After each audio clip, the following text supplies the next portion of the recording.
So, Minecraft. Never thought I'd be talking about this game so much. I'd come back to make a video on it.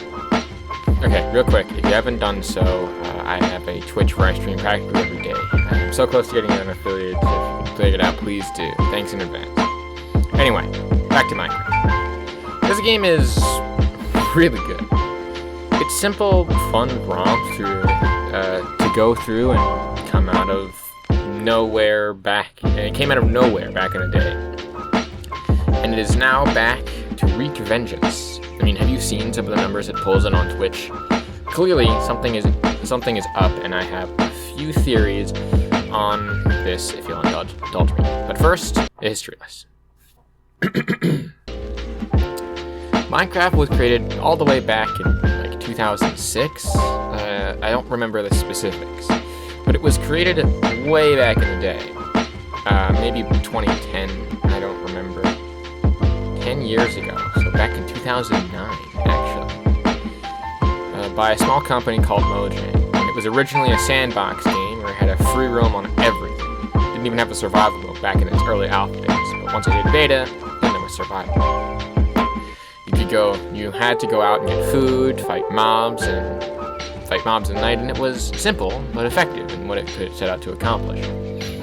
You could do anything from simply digging a hole in the ground and calling it a day to building very elaborate structures that more often than not you'd have to do, and it was actually really cool. Now, what happened is that in 2012, Minecraft spiked in popularity, mainly because of YouTube. At least that's what the game theorists say, and I tend to agree. I remember watching a little series on Minecraft survival, namely Sea Nanners and Yogscast, and that's what got me into Minecraft. For me, this was my first real step into gaming, barring the fact that I also played COD Black Ops 1 on Wii and other games back in the day. But another thing that is interesting about this game is that this is where the origin of my name, Game21, came from. I still remember begging my dad to allow me to buy the game, the hours I spent making my first hole in the ground on, like, a beach. And I remember respawning animals and walking the old spoof sound effect, or whatever it is. It was awesome. That said, what happened? Even though I have all these fond memories and got into doing a whole bunch of other stuff, what's changed?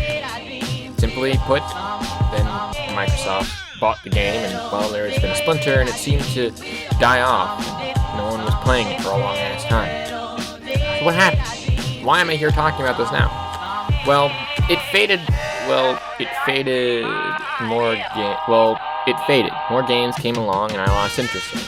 Then, not too long ago, I got offered to come into a private server with friends that I now stream with on a few times, and started playing Minecraft on the regular. And I didn't realize, but it came back in 2019 after doing a bit of research. But this question still remains: why? I have a few theories, and the first one on this is Fortnite. Now, I don't get your jimmies rustled at the mere mention of this game, but you have to admit, Fortnite has become a phenomenon worth studying. The mere fact that this game exists kind of marks a paradigm shift, since this is so present and is apparent. And today, it's apparent. But not only is it apparent, but it's also not immortal. Think back to the games that you used to play, the ones you had as a kid, or the ones that people tend to talk about. The people who played the original Quake, or Half-Life, or Black Mesa, the first time you played the Resident Evil 4, or a game that people assumed dead on release, and interestingly, Rainbow Six Siege, a game assumed dead upon release that now has more players now than ever. Explain that one. Now Minecraft is 10 years old and people are picking it back up. What's happening? I'll tell you, Fortnite is dying.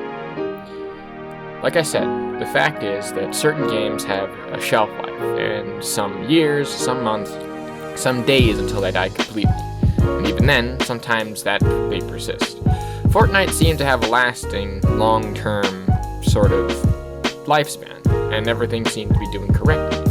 Consistent update contents, events to keep people coming back, but trends and other things only last as long as they exist in the minds of the person for so long. But now let's take this apart and take a look at what Fortnite is, a game that seems to be trying more and more desperately to be relevant. Again, taking a step back from all of this and looking at the bigger picture, it seems easier now than it did at first. But now, I think people are getting burned out of it. It's polarizing more and more people just to be sick of it. And again, it's a very polarizing game in general. Pretty sure half the people in the comment section are going to be like, why are you even talking about this game? It sucks ass. While the other half are going to be like, you're announcing my favorite game? Really? It's a game that seems to be trying more and more desperately to be relevant every day, and it's very weird, at least from what I see. And by a large group of people, known as psychology, this is actually known as the mere exposure effect. Now, what is the mere exposure effect? Well, the effect, basically, states that the more a person is seen, the higher the likeness of that person is. To put it in more context, the more you see something, the more you'll associate that thing with something that you like, and the more and more times you actually grow to actually like the thing. Mere exposure to the object increases the likelihood of that object. It's weird.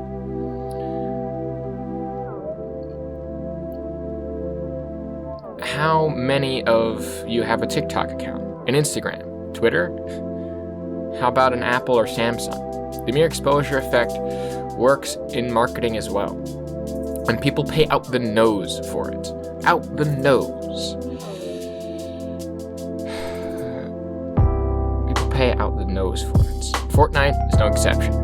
But if that's the case, why the hate? Well, why the hate? Well, I think that the mere exposure effect also can work in reverse, at least in some contexts. If the person is exposed too much to the thing, then the effect could possibly be reversed, at least from what I assume to be correct. Again, I'm not a psychologist. You'll probably have to ask a psychology major or someone like that. I only took like a semester of psychology in college. But I know enough to at least say that the mere exposure effect does have a factor to play in Fortnite's popularity. How often times did you see a Fortnite skin or a Fortnite dance or some of the Fortnite other stuff? It's everywhere. Fortnite guns now are existing in Nerf. Fortnite dances exist and are prevalent everywhere in today's society.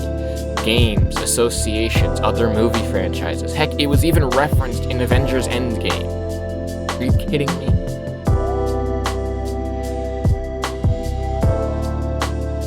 Like, do you remember skipping on YouTube ads or having to deal with annoying pop-up ads? A thing that the original creator himself hates. But this division also creates in-groups and out-groups. To go into detail of this would take forever, so I'm just gonna basically break it down like this. An in-group is people that you associate with, and the out-groups are the ones that you don't. In-group in your mind is good, while out-groups are bad, essentially. Now let's bring this back to Fortnite and try to wrap things up and move on. The mere exposure effect had a factor in a lot of popular games. Examples listed above, again, Minecraft, Doom, and Siege. Just to name a few. It's inclusive, but these are the ones that basically I can say for certain. They knew how to get their faces out there. Minecraft, by allowing their game to be covered by YouTubers, and YouTube in general also having some effect, because again, you might want to see the original Game Theorist episode on it. I probably won't link it, you can probably find it somewhere. Doom being a shareware thing and also being sold with the Microsoft software that originally came when it first came out. Even the frickin' CEO of Microsoft went out and actually did one, like an old commercial of it. And then there's Siege. And Siege just making gamers happy, consistently striving to do more for their community. Doing this in part because, well, they wanted to actually make a game. Plus, Ubisoft Montreal also originally made Far Cry 3, and that game was awesome, so just saying. By doing this, having their game in front of people's faces, guess what? People want that game. People want that product. They use social psychology to get people into a good mood and have that feeling be associated with themselves, whether it be their brand or it be the product themselves. Ever remember Old Spice? Yeah, those commercials really know how to do it. I've told other people this, and I'll say it until the end of time. Marketing does not actually sell you a product. They sell you the idea of the product, and they can only go so far over time. Time ticks forward, the sun sets, and things change. Fortnite itself was popular now, yes, but what makes it popular and why make this video? Simple. To elaborate the the elaboration likelihood model. Again, another model of social psychology, and I'll be brief on this one too. It's actually what I'm doing right now. And it says so on the tin. The likelihood to elaborate on a topic, essentially. Basically, when and how things come up and are new and fresh, the model may actually be low for a lot of people. A lot of people, such as, the grandmas and those other people that make those kinds of knockoff plug-and-play games, say that, oh, well, Jimmy would actually like this. He loved the original Call of Duty. He'll love this Call of whatever this thing is, so let's get it for him. They don't actually know or really understand in a lot of contexts what they're actually purchasing, or they don't understand the likelihood that the person will take a step back and really think about what they're actually buying. This likelihood technically increases the more time that a person spends in it. So let's use Fortnite as an example. So when Fortnite originally came out, no one paid it any mind. In fact, a lot of people said they didn't like it because the mode itself only came with one thing, the Save the World co-op mode, which I personally want to actually see and be free to play and actually play it, because that looked awesome. That looked like the kind of game that I wanted. I never purchased the original Founders Pack or anything. But then when Fortnite became free to play in their Battle Royale mode, they seemed to be capitalizing on these trends, and capitalizing on them hard. But yeah, that's a thing for another day. But people didn't really think about that at the time. If you really think about it, people thought that this game was super fun. It had a very interesting and different mechanic to the ones that were doing that. And again, to state the obvious, PUBG, Players Unknown Battlegrounds, another type of Battle Royale genre game, when that came out and people liked it, they didn't mind the bugs. But ever since then, the content has slowed to a near crawl. And now everyone's copying it, and everyone's saying that they're copying off of other games, copying off of things like Fortnite, even though, technically speaking, the Battle Royale genre has been around for a while. Things like the culling, things like the original Battle Royale, the movie, where this whole kind of thing was quote-unquote based on. Now, and yeah, but this model basically, the elaboration likelihood model basically explains away in a lot of contexts why people do somehow dumb-looking things. It's increased, so when something is new, they don't really have that high of a likelihood to be elaborated on, because people don't know what they are like. Again, video games and a lot of other things tend to come to mind, but as the time goes on and people get more information on how things act and how things operate, the elaboration model increases in exponential value over those times. Now, then there's Minecraft, one game in which this model actually is meant to thrive and has polished it to a near reflective shine in the versions that have come out. These games, such as Siege and all the other ones that seem to stand the test of time, know that what they wanted to do originally with the game, basically they had to do a lot of this stuff in order to make it correct. Though it may also have to do with the adpocalypse and the fact that PC culture is a thing. But this video is already pretty longer than I would actually like it, so that may have actually have to save for another one later. But hey, it's something worth talking about. So yeah, play more Minecraft. Do that, and let Fortnite die. Yeah, sure, it might not be a great game, and the death might not be for a long-ass time. But games like Fortnite, games like PUBG, and other sorts of stuff that seem to be popular today, will they still be popular 10 years down the line? Will they still have people playing them, modding them, altering them to suit their needs? Do you think that I would be making this video if I thought that Fortnite itself was an immortal being that could never be slain?